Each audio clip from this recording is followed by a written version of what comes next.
Good morning, Dubai. Happy Friday, and let me tell you, Eid Mubarak. For today's episode, we spoke about His Highness Sheikh Hamdan honors long-serving religious leaders with golden visas. We also spoke about a company funding Umrah trips for labor workers and how you can join in. And aside from all of the religious stories, are you ready to calm down? Because Nigerian legend Rema is bringing calm down vibes to Dubai very soon. And we also had a very interesting chat with family medicine consultant Hairder Ali, who spoke about understanding mental health challenges, especially as we navigate through a genocide. And so if you are not subscribed to the Lovin Dubai Show podcast, as I always tell you guys, subscribe wherever you get your podcasts from, and do not forget to enjoy the show.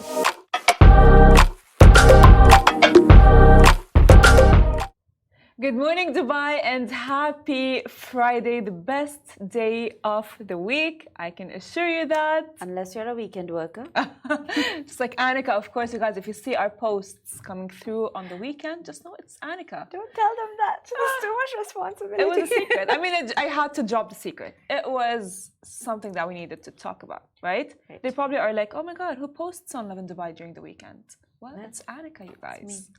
So let's jump to our top stories for the day. His Highness Sheikh Hamdan honors long-serving religious leaders with golden visas. This company is funding Umrah trips for labor workers, and you can join too. Of course, are you ready to calm down, if you know what I mean? I mean, Nigerian legend Rema is bringing calm down vibes to Dubai very soon, and you don't want to miss it. And later on the show, we're going to be understanding mental health challenges as we get insights from family medicine consultant Hairder Ali. Now, it is day 181 since the genocide began in Gaza, according to the Palestinian Ministry of Health in the Gaza Strip.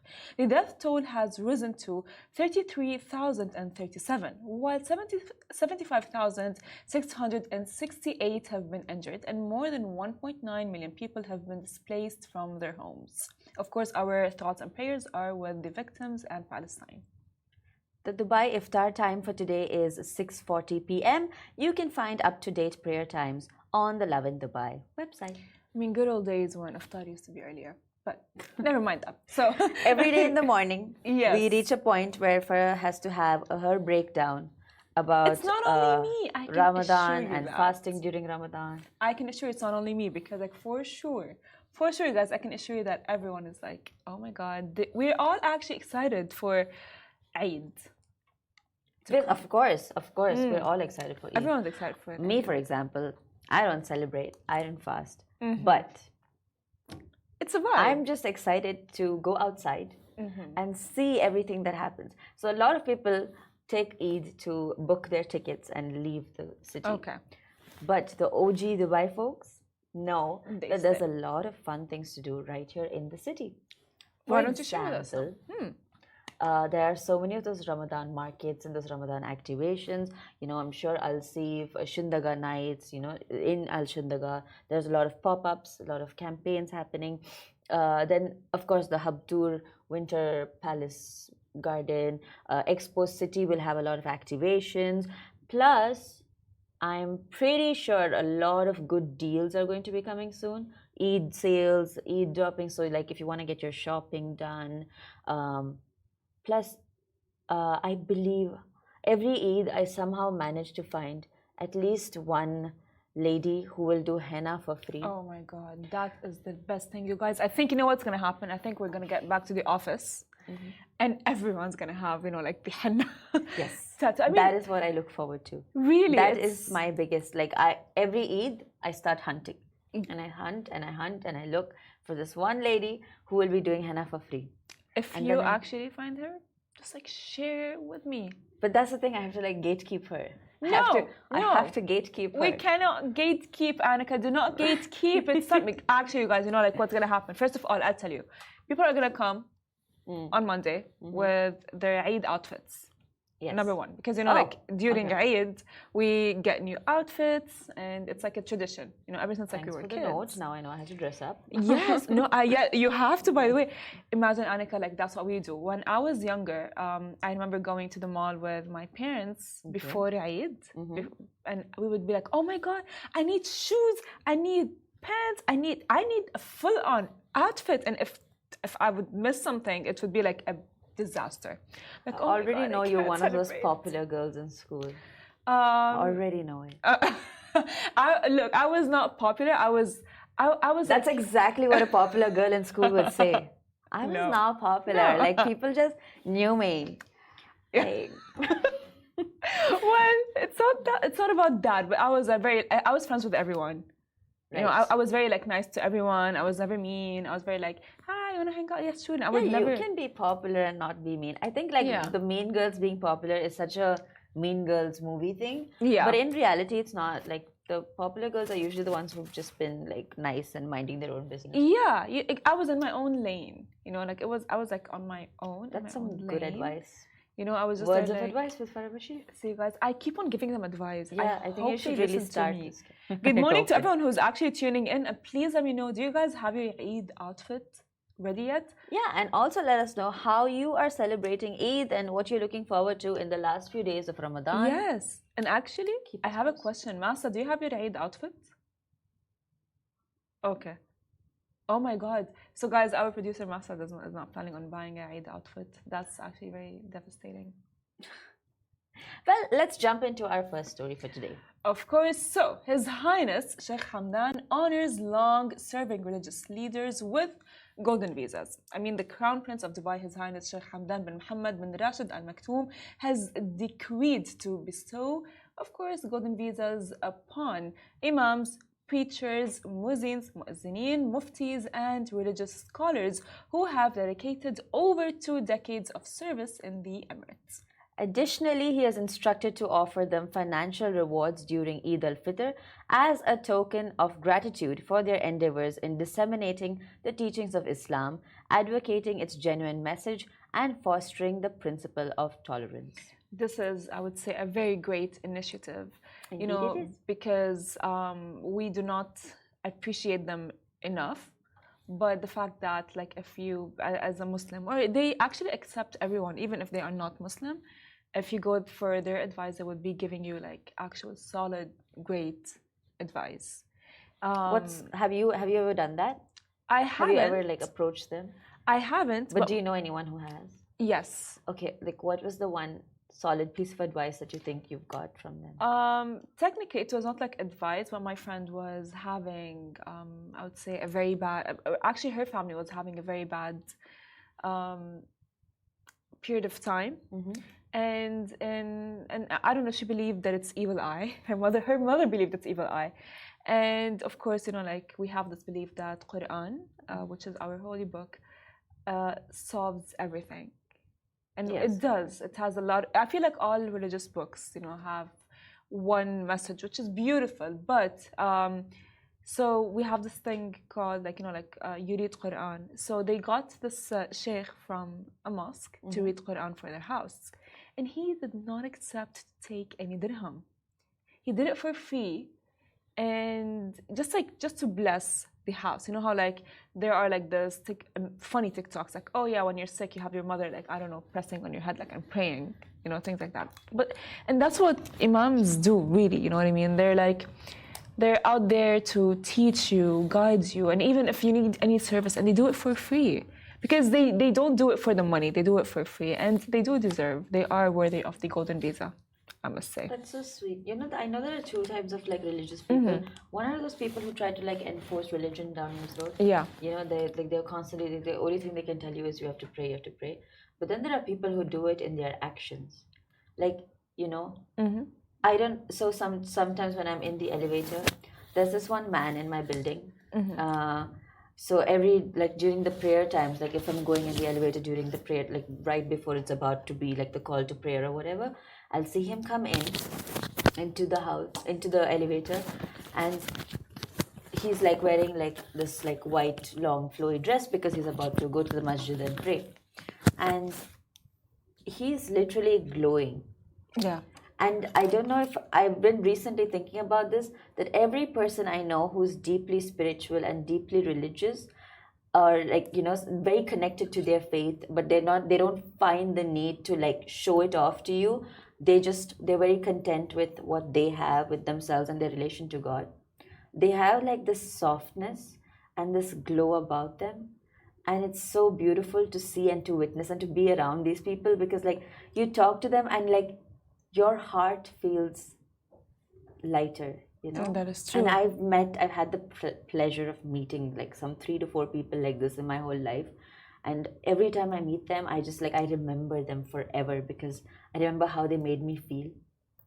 And yeah, and I just went down this one. But that is beautiful, because like, again, what's on the inside for sure reflects on the outside. Yeah. That is something that we should, you know, no matter what your religion is, it is something that, you know, I mean, the baseline is be good kind. And be good and exactly. Be kind. And as well, like forcing anything on top, like forcing something onto someone is never going to be the answer. And by the way, imams don't do that, and muazzinins don't do that. I mean, I just can't imagine like the muazzin is like, he is calling us to iftar, to prayer. You know what I mean? He knows like all of these things. So how, I would say, amazing is that? But that is a great initiative. But you know what? Speaking of great initiatives and being kind and just doing things out of selflessness, let's jump into our next story. So we're talking about a company that's funding Umrah trips for labor workers, and this is how you can join too. So the Giving Family and Umrah for Labor Workers, these are Instagram pages both, they have organized a campaign to help fund labor workers' trips to Umrah. Currently, they have over 180 labor workers registered on the waiting list and counting. This is as of 24 Ramadan. Now, here's the deal. The labor workers will get an Umrah package worth of 1,100 Saudi riyals per pilgrim to spend 3 nights in Medina and 3 nights in Mecca. The full Umrah package includes transportation, accommodation, and as well ihram and food. So there are meant to be 3 buses from this campaign. The first bus of 49 labor workers have already been sponsored, and they will go at 10 a.m. on April 14th.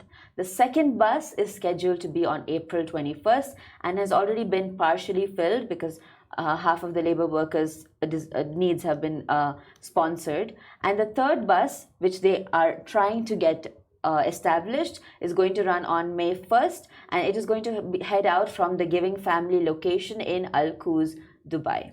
Now, you can also help fund this, I would say, auspicious pilgrimage. Just head to, of course, our post on Instagram, or you can as well contact at Fadi Cakes, who is Fadi Musalat. We have interviewed him before for more information, which is all the ways you can donate or like be a part of this campaign and help someone is on our Instagram page. So just go there, and if you can donate, go ahead.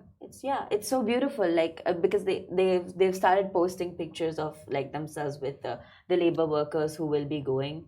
And I know that going during Ramadan, going during the season is 10 times more rewarding. 100%, yes. That's such a, I know that's a goal, like that is an aim. It would be so beautiful. It would be. If all those people on the waiting list are able to go. It would be. I mean, it is, as you said, it is a dream for every Muslim to go to Mecca.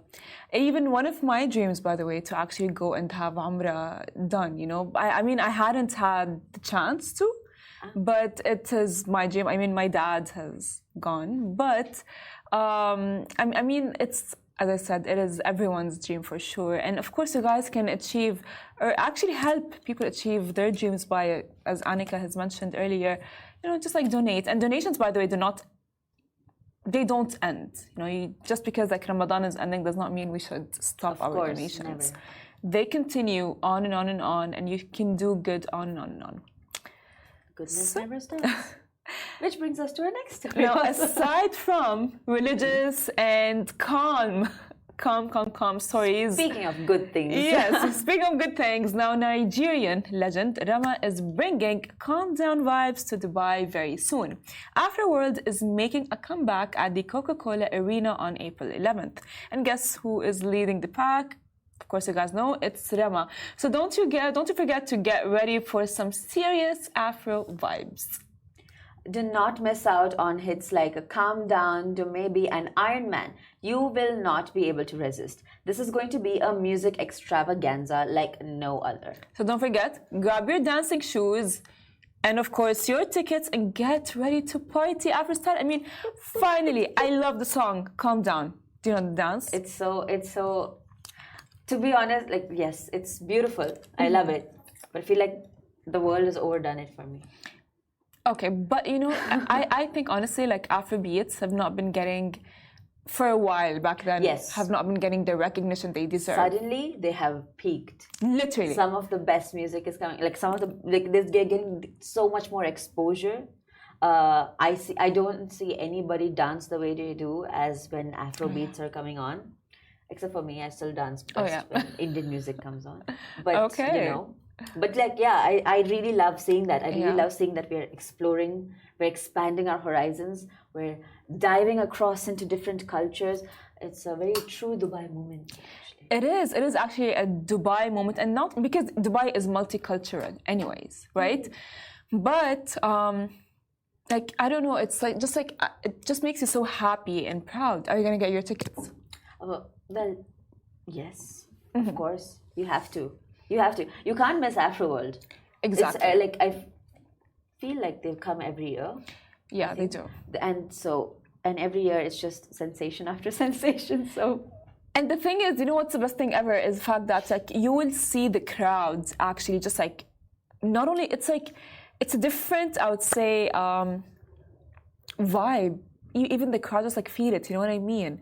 It's like It's very soulful. Yeah. Very out there. Yeah. Very raw. Very unique. Very beautiful. And just the beats are popping. Yeah, they are. The beats are popping, you guys. I think Annika's already in her party mood already. I mean, I loved, you know, actually, I loved the song Calm Down. And I would go to a concert just to listen to one song. I feel like he's overdone that song so much he might not sing it in the concert. Oh my God, that would be devastating. But you know what? No, actually, what I think he would do, he would sing all of the songs and keep that till the last. Yeah. You know, because for sure. Like that's how he'll end. He'll be like, okay, guys, one last song. Okay. Are you ready for it? And then they're gonna sing the song. So you guys, now let's jump to something very important. Of course, mental health is very important. And it is so important to me, whether it is with this generation. I mean, we are from that generation. But no, we're not. We're not from the Alpha. I'm from Gen Z. And you are as well Gen Z. So mental health is very important, whether you actually would want to, you know, start taking care of your mental health or start implementing new, I would say, regimes mentally to secure your mental health and not just like, you know, to avoid a lot of things like anxiety and depression, which by the way can rule over your brain and can affect a lot of things. It can as well affect your relationship with your family, friends, even your work, you guys. And with yourself. Yes, exactly. I mean, even your self-esteem, it's very hard when you are depressed or having anxiety. So, our next guest is a very important guest. He's going to help us understand mental challenges as we are going to get insights from the family medicine consultant, Hairder Ali. So, don't forget to stay tuned. Just after this tiny short break, we are going to come back with Hairder Ali.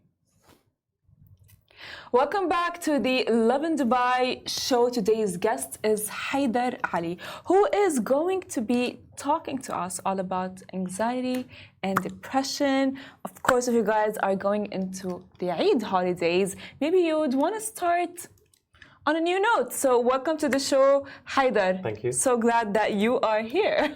Thank you for having me. So, yes. Just beginning off, like, how common do you think, I mean, I know this answer, but still, how common do you think is depression and anxiety amongst young adults actually a thing? Because a lot of parents still don't buy it. Sure. So is it really a thing? Well, as you say, I presume you do know a large part of the answer. Depression and anxiety is a big issue in both adolescents, children, and adults. In 2023, actually, a study was done on adolescent school-going children in the UAE alone, and 58% were found to have suicidal behavior. So it's a big thing, a big issue. And not to go straight to the deep end there, but as a result of anxiety, depression, this actually is the second to third major cause of death in that group. So it's a big issue. A lot of the reason some families find it's tough to acknowledge that their kids may have mental health issues or are struggling is that it's still considered taboo in some cultures, or seen as a weakness. Yeah. And that transgresses a lot of cultures, both Arab, Asian, and Caucasian groups, so Westerners. Yeah, I think as parents, sometimes you're in so much denial because you're like, I'm giving you everything. I'm giving you the food, the water, the shelter, the clothes, the love. So I assume I'm giving you the love, but suddenly... Yeah, and as you rightfully put it, not everything can be, or rather good mental health can't be attained through giving things. So we're lucky to be in the UAE. We're blessed in many ways, but being busy and having things don't always equate to being in a good place. Yeah, so as like you talked about, what role do family dynamics and specifically environments? Because like sometimes some kids are around friends that actually do affect them a lot. Peer pressure. Yes, peer pressure, and not only that as well, like work environments can, it can cause a lot of anxiety and a lot of depression. Yeah. So how common is that? So I mean, all those things are recognized factors, triggers of anxiety, depression in all age groups, and it's interesting. Your friend group, your relationships with them, your guardians, if you're a young person, is one of the major determinants of how well you do. So we're in a time, unfortunately, where there's a genocide going on, and that's affecting people whether you belong to that group or not. But why do some people do better mentally when they're faced with trauma?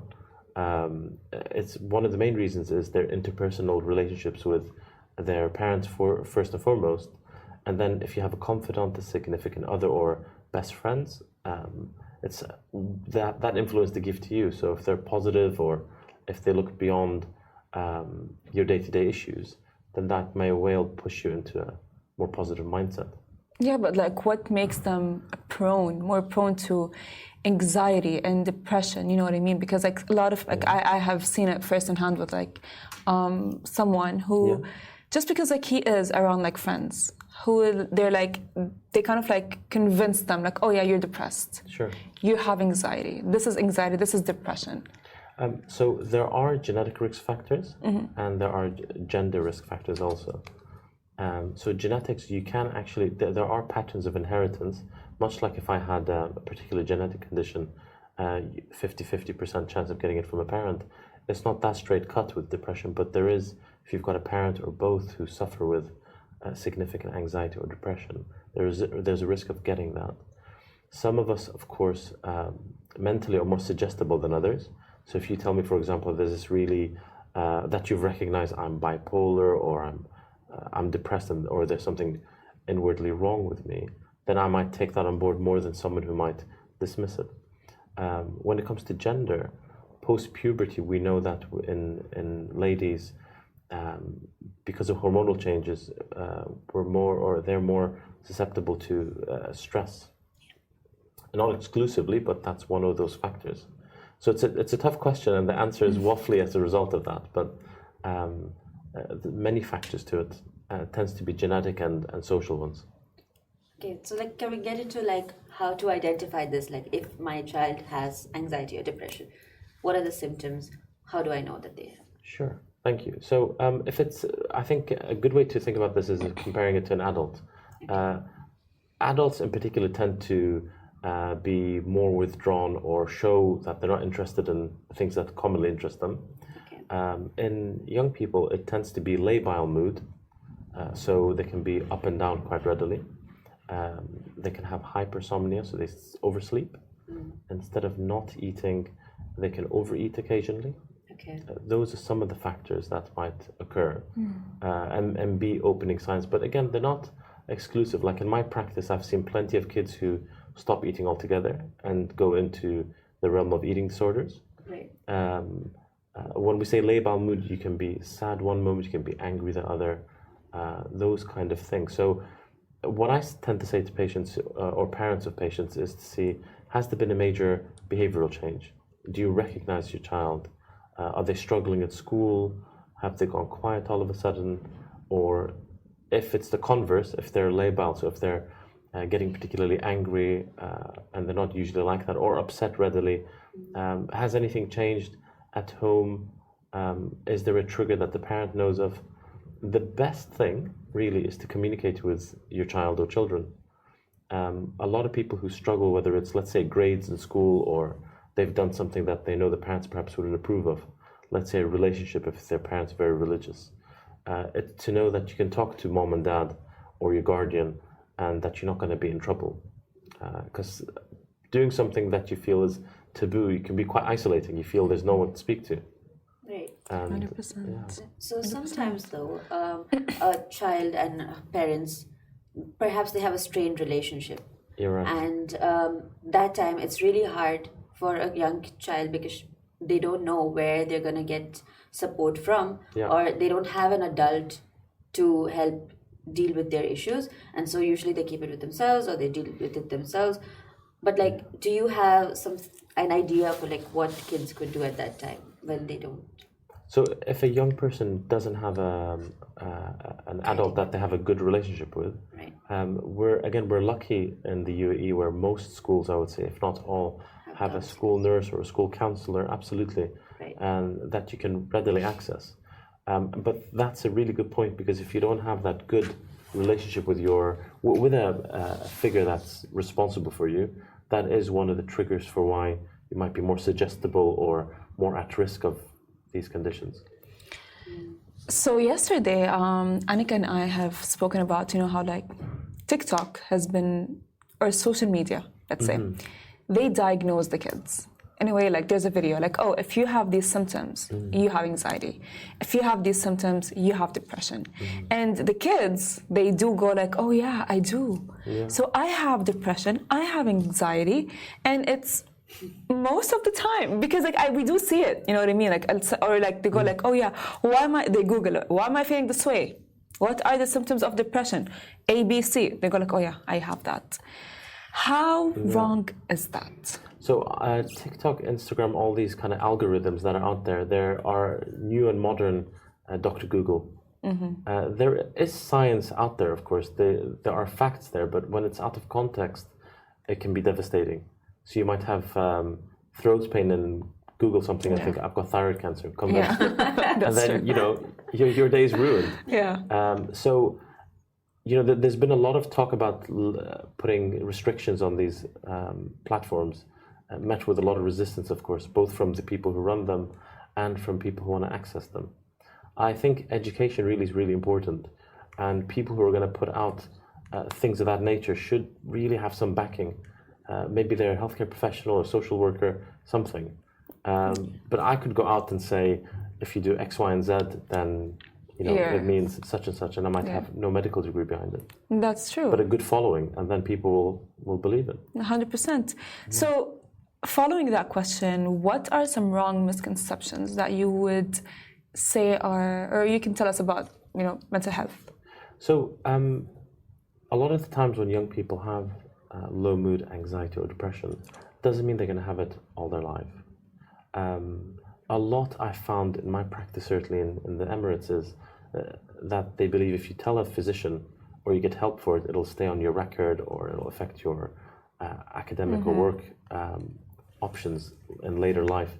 None of that's true. Everything we do is confidential, of course. And getting help is a brave thing. I think the people who come without being forced or encouraged have a lot of resilience, because it's very tough. I think I would struggle. And those who do come and are slightly pushed, they're brave too, because they've still made the decision to open up.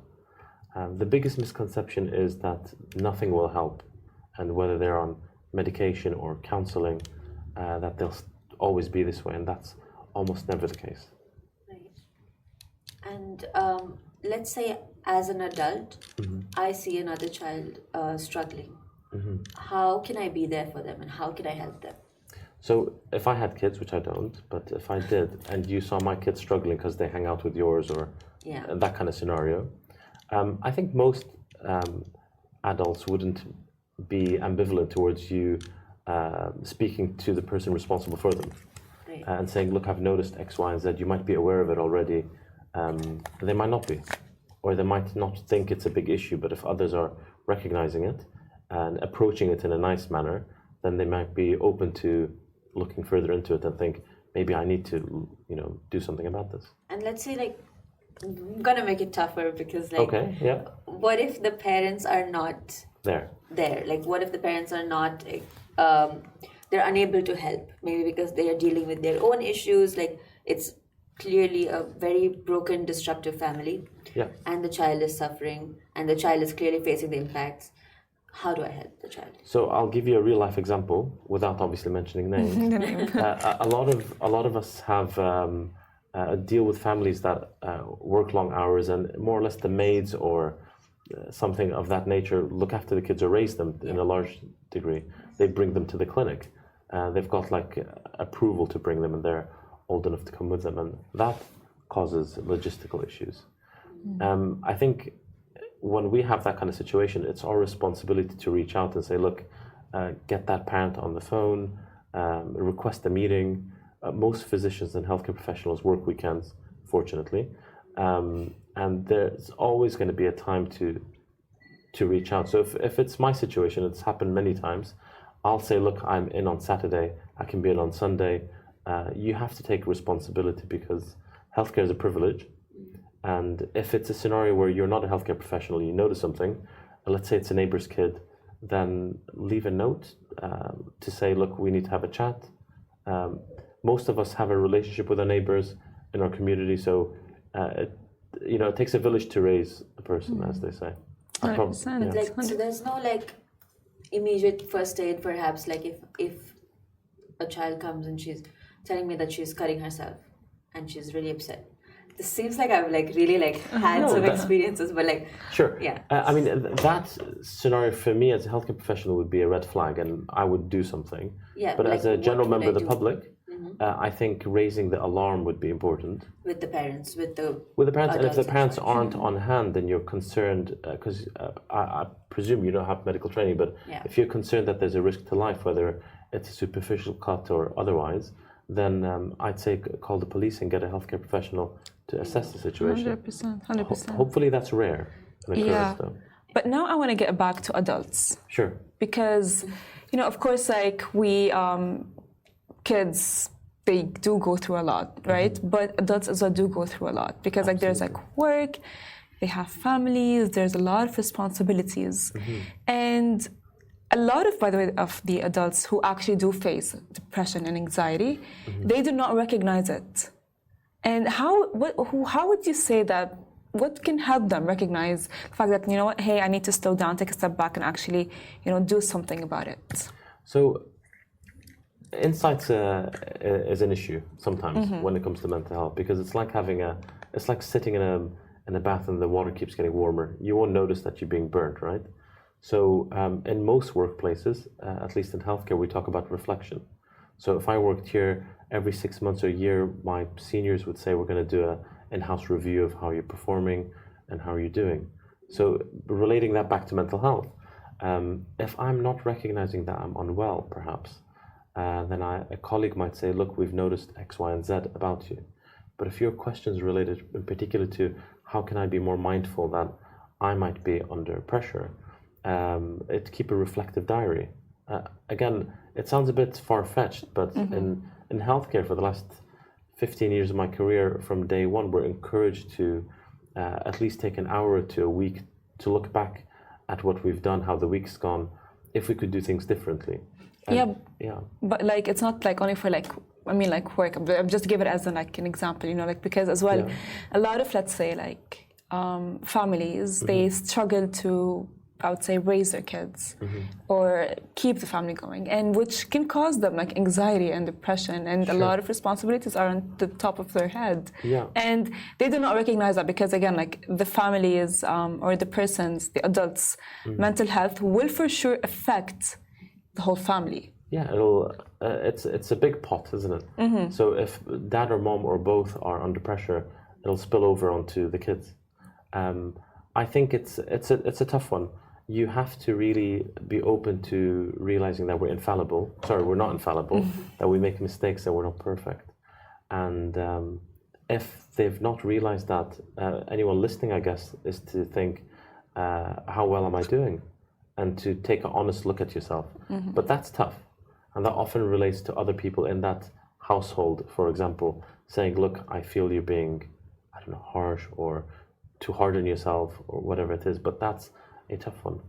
I feel like recognition is, or I would say admitting, is the hardest thing for any young adult to be like, fine, I'm being too harsh on myself.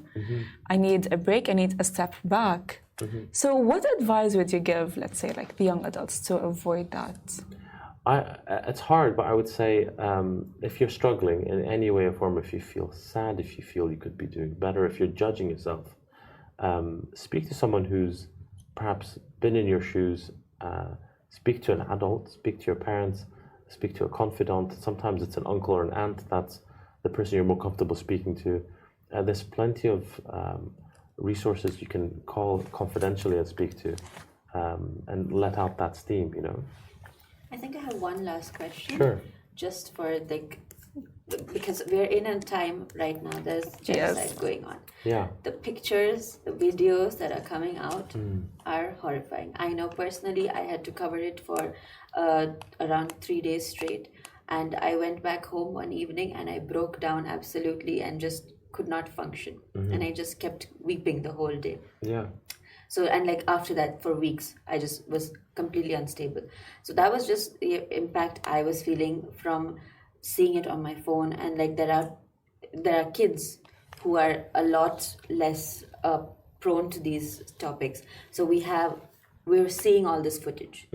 Plus climate change. There's a lot of climate anxiety that's coming in because kids don't, me for example, I don't know if I can look to a future because in my head I'm wondering, maybe I won't even exist because of all the temperature changes and all of that. There's a lot of anxiety that comes in from there.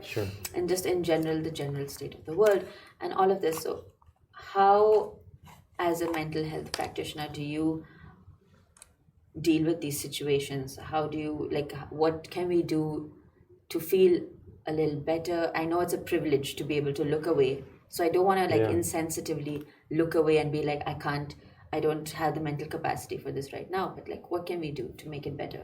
I think it's a really important question. I think we all have a capacity. That's important. It is a privilege, as you say, to be able to turn off the phone or go off the story.